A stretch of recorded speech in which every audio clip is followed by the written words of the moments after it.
Bonjour à tous, c'est Pierre-Alexandre pour Technoïd. Aujourd'hui, on va s'attaquer au vlog son, à l'audio, quelque chose que j'ai mis beaucoup de temps à faire, hein, parce que j'ai eu d'autres choses entre-temps. Et il faut que je me dise quand même, il faut quand même que je le fasse. Donc maintenant, c'est le jour, je parlais d'audio. Comme vous le savez, ça fait déjà quelques temps, quelques mois que je teste des casques, des enceintes, et voilà, des casques, des enceintes, des intras, limite, on peut dire, pour élargir un petit peu plus. Mais je teste pas mal de choses en audio. Et c'est quelque chose qui est compliqué en fait. On ne se rend pas forcément compte, parce qu'en général, la plupart des gens vont acheter des écouteurs à, je sais pas, 5, 10, 20, 15 euros.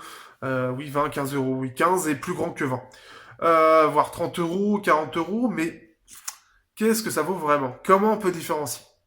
Bah, faut savoir que l'audio, c'est beaucoup plus compliqué qu'il n'y paraît. Et c'est quelque chose où on ne peut pas réellement être objectif quelle que ce soit la personne. Parce que tout simplement, on a tous des goûts différents. Il y en a qui vont plus de basses, il y en a quelque chose qui vont plus neutre, il y en a quelque chose qui voudront avec des basses qui sont cassées, c'est-à-dire qu'il y en a très peu et plus vers les aigus. Moi, ce que je cherche, c'est surtout la neutralité. Quelque chose qui est neutre, tout en est quelque chose qui soit vivant. Euh, mais au-delà de ça, je ne suis absolument pas, je suis plus quelqu'un un peu lambda, avec un peu plus d'expérience que les autres. C'est surtout ça en fait. Moi, j'ai pas une grande oreille, j'ai une oreille qui est correcte, mais qui a une limite assez basse, tout simplement parce que bah, je suis un peu comme beaucoup de monde. C'est-à-dire que jusqu'à cette chaîne-là, en fait, je prenais beaucoup d'écouteurs à 20, 30 euros parce que je me voyais pas, je ne comprenais pas comment on pouvait mettre 100, 200, 300 euros dans des casques.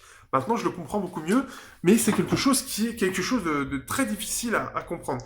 Tout simplement parce qu'il faut avoir une oreille, il faut avoir plusieurs choses pour pouvoir tester en fait. C'est-à-dire que vous pouvez avoir quelqu'un qui teste des trucs à 15-20 euros, si vous lui mettez un casque à 100 euros, pour lui, ouais, il y a moins de basse. Et voilà, c'est tout. En général, ça peut être ça, hein. Ça peut être ça, et voilà, ils vont préférer parce que bah, ils sont pas habitués, parce qu'ils ne savent pas ce qu'est réellement le son, quoi que ce soit. Ce qui fait qu'en fait, c'est très compliqué d'inculquer le son à quelqu'un. Parce que il faut que l'oreille connaisse plusieurs autres sources. Et c'est là où c'est compliqué. C'est-à-dire que, en fait, votre oreille, c'est comme si vous aviez un niveau. Et en fait, pour votre oreille, ce niveau-là, ça va être forcément le meilleur. Mais quand vous allez tester un casque, pour lui, même si ce casque est là, comme lui, le niveau est là, bah lui, il va voir ça, mais ouais, il y a ça qui est moins bien. En général, c'est les basses, parce que c'est ce qui permet d'avoir quelque chose d'un peu plus vivant. Sauf qu'il n'y a pas que les basses qui font qu'un son est vivant. Donc, ce qui fait que moi, ce qui aujourd'hui fait que j'ai quand même un peu d'expérience et je peux déterminer si un casque est bien ou pas, c'est parce que j'ai eu beaucoup de casques entre les mains. J'ai eu du JVC, du Sennheiser, du Bioplay, où je suis assez content d'avoir pu tester aussi. Pas mal de petites marques, comme vous pouvez voir, donc du Oki, du IC Technologies, donc ce qu'on voit sur Amazon en petit Bluetooth. J'ai eu je ne sais même plus, du Osdome, du Superlux, et qu'est-ce que j'ai eu d'autre? Du JBL aussi. Donc, ce qui fait que ça me fait pas mal de petites choses tester, même du Plantronics. Donc aujourd'hui, j'ai pu tester plein de signatures, plein de façons en fait de montrer de montrer le son, en fait, de découvrir le son avec plusieurs choses, plusieurs approches des marques, parce qu'en fait, chaque casque aura sa signature. Alors la signature, il y en a plusieurs styles en fait, c'est-à-dire que ça va être en V, ça va être en M, ça peut être comme ceci, donc là une barre, c'est-à-dire que beaucoup de basses et très peu d'aigus, tout comme très peu de basses et beaucoup d'aigus. Euh, ça peut être sur les médiums aussi. Ça peut être pas mal de petites choses comme ça, c'est-à-dire qu'on va voir en fait quand on dit une signature en V, c'est-à-dire que c'est beaucoup de basses, moins de médiums et beaucoup d'aigus. Donc quelque chose d'assez dynamique en général qu'on retrouve souvent pour le rock, pour le métal ou l'électro.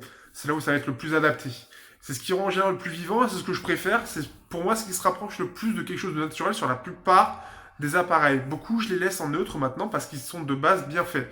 Mais pour des appareils, je sais pas moi, pour le Vernet, je le mets en fait, j'ai mis l'égaliseur, je le mets en rock parce que ça relève pas mal en fait des choses qui pour moi sont un petit peu trop effacées.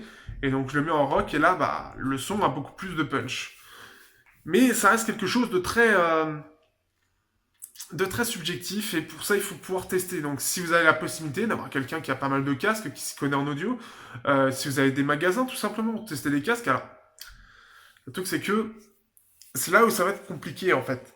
C'est-à-dire que ce que vous avez en magasin, type Carrefour, ce genre de choses, bah, c'est généralement mauvais. Hein, je regarde. Ah oui, je me suis fait un bleu. Euh, ce qui est en magasin est généralement mauvais. Mais vraiment mauvais. C'est fade, c'est agressif, c'est... Voilà. D'ailleurs, voilà, déjà il y a ça. C'est-à-dire que au-delà du prix, donc faut faire attention à la signature parce que parfois on peut avoir des casques très bien sans avoir un gros prix. Par exemple, le Super Luxe que j'ai, le HD 680 Evo, pour ceux que ça intéresse, et pour moi l'un des meilleurs casques que j'ai eu aujourd'hui. Reste que le Plantronics by B Pro est excellent, le Beyer Dynamic Custom One Pro est excellent, le meilleur pour moi que j'ai eu à l'heure d'aujourd'hui, c'est le Sennheiser Momentum 2, qui est un excellent tap en over-ear. Et ce qu'il faut savoir en fait, c'est qu'il n'y a pas besoin forcément, il faut pas faire que attention au prix pour avoir de la qualité. Ça veut rien dire. Ce qu'il faut déjà, c'est d'avoir un casque qui vous plaît en termes de sonorité. Les Beoplay, moi, ils m'ont pas plu. Ça reste un très bon casque, mais la signature est un petit peu éloignée du naturel. C'est-à-dire que là, on a le naturel, et là, ça va être les Beoplay. Donc il y a une petite différence entre les deux, ce qui fait que la signature ne me plaît pas en fait. Elle est un petit peu remodelée, on va dire, et c'est étrange en fait. Et ce qui fait que ça peut pas forcément plaire, mais ça peut pas forcément dire que c'est en fait c'est pas parce que c'est pas neutre que c'est mauvais. C'est ça qu'il faut savoir, c'est-à-dire qu'il y en a qui ont préféré quelque chose de pas du tout neutre parce que ça flatte plus les oreilles, parce que il y a tel truc qui est plus mis en avant, ce genre de choses. Et ça c'est quelque chose d'important. Moi ce que je préfère c'est le côté neutre. Mais il y a aussi autre chose. C'est-à-dire qu'en plus de ça vous avez plusieurs systèmes de casques. Vous avez les ouverts, semi-ouverts, fermés et à réduction de bruit. En plus vous avez sur over-ear, donc autour de l'oreille, on-ear, donc sur l'oreille, et in-ear, qui va dans l'oreille, donc les intras. Ces trois choses, en fait, au niveau du son, ça, c'est trois choses très différentes, déjà sur ça, et puis en plus, ouvert, semi-ouvert, fermé, etc., c'est encore des choses différentes. Ce qu'il faut prendre en compte, en fait, en fermé, c'est que votre oreille, elle va moins respirer, mais ça va être quelque chose qui va être beaucoup mieux en termes d'isolation. C'est là-dessus que ça va jouer en fait. C'est-à-dire que le son en isolation il sera mieux qu'il sera enfermé et vous avez la réduction de bruit. La réduction de bruit c'est quelque chose qui peut être sympa surtout dans les transports mais ça va pas mal casser le son en général que vous avez, la signature, et ça va pas mal la remodeler, ce qui fait que ce sera pas forcément très bien. Alors au départ si votre oreille n'est pas entraînée vous n'allez pas avoir une grande différence de son. Et puis au fur et à mesure en fait du temps, bah, quand vous aurez testé plusieurs casques, quand vous allez mettre la réduction de bruit, tu fais ah, c'est pas terrible, hein. Bon, bah, je remets en normal, même si j'ai les grésillements d'un peu de tout. Ce qui fait que c'est aussi un choix. Aujourd'hui, moi, ce que je préfère, au final, c'est les casques semi-ouverts. En tout cas, j'ai pas encore eu de ouvert, mais de semi-ouvert. Comme donc le Super Luxe, tout simplement parce que c'est là où le son respire le plus. Et c'est là où votre oreille aussi va respirer le plus. Et je vais en arriver à une autre étape. Le son respire là, c'est là où ça va être le mieux. Donc le Super Luxe, c'est un casque ouvert, enfin semi-ouvert, donc très légèrement isolé, avec un casque en fait on-ear, donc qui va prendre tout simplement tout autour de l'oreille. Je trouve que c'est le mieux tout simplement parce que c'est là où on va avoir la meilleure stéréo, quelque chose d'assez large en termes de musique. C'est là où on va entendre le mieux le son. Donc c'est-à-dire que chaque instrument va vraiment être séparé et on va bien les entendre différemment, chacun les uns des autres. Et l'un des points les plus importants pour moi, parce qu'en plus de ça, moi je suis sur une plateforme téléphonique, c'est-à-dire que je prends des appels toute la journée. Il me faut un casque qui me permet donc à mes oreilles de respirer, de se reposer, et justement d'avoir un son qui n'est pas agressif. Alors après ça, je peux pas l'expliquer, mais il y a des casques qui sont très agressifs, qui sont très fatigants pour les oreilles. Et c'est quelque chose qui, moi, je rejette. Donc, ce que je préviens en général, il peut y avoir des casques qui peuvent beaucoup fatiguer l'oreille et que forcément, bah, j'écoute très peu. C'est surtout les intras que ça peut concerner. C'est eux qui vont pas mal fatiguer naturellement l'oreille. Mais après, c'est certains casques où le driver, donc l'écouteur, en fait, peuvent être agressifs dans leur façon d'envoyer le son. Je ne saurais pas l'expliquer après, mais c'est pour ça que j'aime le Superlux. Il est ouvert et puis de toute façon, son écouteur, lui, est assez doux et ne fatigue pas l'oreille. C'est quelque chose d'important pour moi. Euh, donc, ce qui fait que il y a ça aussi à prendre en compte, c'est que parfois, si vous trouvez que votre oreille elle est fatiguée parce que vous en avez marre d'avoir des pleins de bruit, etc., que ça vous fatigue, parfois ça peut être lié aussi à ces écouteurs. Il faut faire attention à ça. Ça peut être des écouteurs de mauvaise qualité, ça peut être beaucoup de choses, hein. Même parfois de bonne qualité, mais simplement même si c'est de bonne qualité, bah, c'est pas d'assez bonne qualité pour vos oreilles. C'est quelque chose d'important à savoir, et c'est quelque chose que, bah, comme les écrans, on se rend pas compte tout de suite de ce lien. Mais il faut le prendre en compte. Donc ce qui fait que expliquer le son avec tous ces paramètres, au final, c'est très compliqué. J'essaie de le faire avec mes mots, mais c'est vraiment très compliqué. La plupart des gens, ils vont le prendre, ils vont être très contents, sans forcément voir les subtilités auxquelles moi j'ai pu voir en fait pendant que j'écoutais justement ce casque. Tout simplement parce qu'ils n'ont pas l'expérience, parce que leur, euh, leur oreille n'est pas assez entraînée, et ça peut avoir une réelle incidence. En fait, là où ça a le plus d'incidence, je suis arrivé, elle me perturbe cette musique. Et donc, ce qui fait que. Je suis arrivé. Ce qui fait que voilà, parler du son, en fait, c'est quelque chose de. C'est un exercice vraiment qui est très complexe à mon goût. Et qui. Bah, j'ai l'impression en tout cas d'arriver à le faire à peu près bien. Mais c'est compliqué. J'essaie de parler de façon la plus imagée possible pour arriver à comprendre tout l'intérêt de tel casque ou tel casque, de ma façon de l'interpréter la musique, de la façon dont je le vois tout simplement. Et donc ça passe par ce côté imagé où je parle de torchon par exemple quand on met un torchon sur une enceinte où ça cache le son, bah, c'est quelque chose d'imagé. Vous le faites sur n'importe quelle enceinte et vous comprendrez tout de suite tout simplement. Et j'arrive à faire comme ça. Mais ça reste quand même quelque chose d'imagé, mais on peut pas forcément se rendre compte de toute la complexité au final d'interpréter le son d'un casque. C'est pour ça que le Beoplay, quand je dis qu'il a une signature étrange, mais je ne saurais pas l'expliquer, c'est tout simplement parce qu'il faut le tester pour comprendre ce que je veux dire par là, par rapport à quelque chose de réel. Et ce qui fait que voilà, ce qui fait que ça reste quelque chose de très subjectif dans le son. Après, il y a des choses qui sont plus ou moins l'objectif. Le Sennheiser, j'avais testé un Sennheiser, je sais plus comment il s'appelle, et je l'avais trouvé assez mauvais parce qu'il était beaucoup trop c'était pas du tout équilibré du tout. C'est-à-dire que on peut avoir quelque chose d'un peu plus poussé dans les basses, mais si c'est trop poussé et que ça bouffe tout, pour moi ça bouffe du détail, c'est pas intéressant. Parce que pour moi, une musique, ça s'écoute avec un maximum de détails. Et s'il y a des détails qui sont bouffés parce que le son est tellement mis en avant par rapport au reste que le reste du spectre, comme on appelle ça, donc tous les petits sons en fait autour sont bouffés, pour moi c'est pas intéressant. C'est que déjà de toute façon c'est assez mauvais. Donc ça c'est quelque chose d'important aussi, c'est que il y a certains casques qui sont de toute façon, comme expliqué dans le test, qui sont trop déséquilibrés pour être réellement intéressants. Donc ce qui fait que voilà, on a pas mal de petites choses à expliquer qui sont difficilement explicables si on n'a pas le casque sur les oreilles. Surtout quand voilà, comme en plus de ça, c'est difficile parce que la plupart des gens auront un casque assez basique. Expliquer toutes les subtilités d'un son, bah c'est parfois un peu compliqué. En espérant juste que la personne ait justement un casque tellement mauvais que quand il achète ce casque, il voit la différence. Mais parfois, certains ne voient pas la différence. J'ai déjà testé dans mon entourage. Tiens, mais ça, qu'est-ce que t'en penses?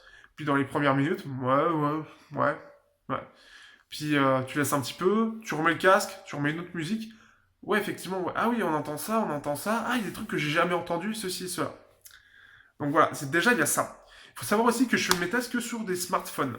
Alors j'essaie de faire au maximum avec une bonne qualité, mais je l'ai fait que sur smartphone tout simplement parce que j'ai déjà pas mal de choses sur moi. Si je m'encombre d'un DAC qui en plus est un petit peu coûteux, eh bien ça risque d'être compliqué. J'ai pas encore eu la chance d'avoir un DAC de pouvoir tester un DAC, mais je crois que mon oreille de toute façon n'est pas assez entraînée et je vais justement en essayer un. J'essaie en tout cas de l'avoir pour voir effectivement si je sens une différence entre un smartphone et un DAC dédié. Donc un DAC, c'est un gros MP3, voire MP4, excusez-moi, si vous préférez. C'est un gros MP4, mais avec une puce son, une carte son à l'intérieur, qui est très développée. Celle qu'il y a par exemple dans un téléphone là sera moins développée que celle qu'il y a, celui qui filme là, en fait, le Honor 8, et qui sera aussi beaucoup moins développé que celui qu'il y a dans le Meizu Pro 6, qui était orienté comme consommation, mais qui est d'une puce prise de chez Cirrus Logic, qui est dédiée à la consommation plus aux performances. Donc elle est moins développée que celle du Meizu Pro 5, qui lui est une très très grosse puce son dédié au mobile, donc qui est même moins développé que ce qu'il y a sur un DAC. Donc c'est quelque chose à prendre en compte et au final, le son, en fait, plus vous allez aller dans la qualité, plus ça va devenir très vite cher. Mais pour autant, on peut trouver des très bons rapports qualité-prix, comme je l'ai dit, avec le Superlux, qui est dédié notamment au monitoring au final. Monitoring pourquoi? Parce que bah, c'est un casque ouvert, donc forcément ça isole pas. Et c'est fait justement, c'est très neutre, donc ça va permettre de faire ces mix de sons en fait et de faire tout le, de faire le montage du son de façon très nette, en fait. D'avoir quelque chose de neutre pour travailler dessus et dire on va relever telle fréquence, on va relever tel son, on va relever tel instrument ou le baisser, etc. pour avoir le mix que l'on veut. Et qu'on peut pas avoir forcément avec n'importe quel casque. Celui-là, il est fait pour. Et celui-là, pour moi, il est sympa parce que bah, on a à la fois des bases qui vibrent. On va avoir tout qui est neutre, tout en ayant une bonne qualité de détail, tout en ayant une stéréo assez large. Et en plus de ça, avoir des instruments qui sont très bien séparés. C'est un peu ce que je cherche partout et on l'a pas forcément. Les intras ont une façon différente de remettre le son, comme ce que je l'ai dit, hein, ce qu'il y a en on-ear qui est encore différent. Et je parle même pas encore du confort parce que ça c'est encore autre chose et ça c'est aussi subjectif. Mais là c'est vraiment encore plus subjectif parce qu'il y a les gros casques mais personne ne, enfin il n'y a pas forcément grand monde qui en veulent. Sur les oreilles mais ceux qui ont des lunettes ça peut être un problème et ceci et cela. Et les intras et lui eux qui peuvent être beaucoup plus transportables en général mais il faut mettre un peu plus d'argent pour avoir la même qualité par exemple. Ça va être quelque chose qui va être un petit peu plus un petit peu moins aéré en termes de son. Mais voilà, comme vous pouvez le voir, en fait, au final, le son, c'est très, très compliqué. C'est même plus compliqué que même moi, je n'ai pas encore toutes les subtilités. Je me suis mis dedans parce que tout simplement, la musique, c'est quelque chose qui est extrêmement important pour moi. C'est quelque chose qui fait partie de mon quotidien, même pas forcément dans la qualité, mais qui fait partie de mon quotidien, qui m'a accompagné dans beaucoup de choses dans ma vie, que ce soit les malheurs ou les bonheurs.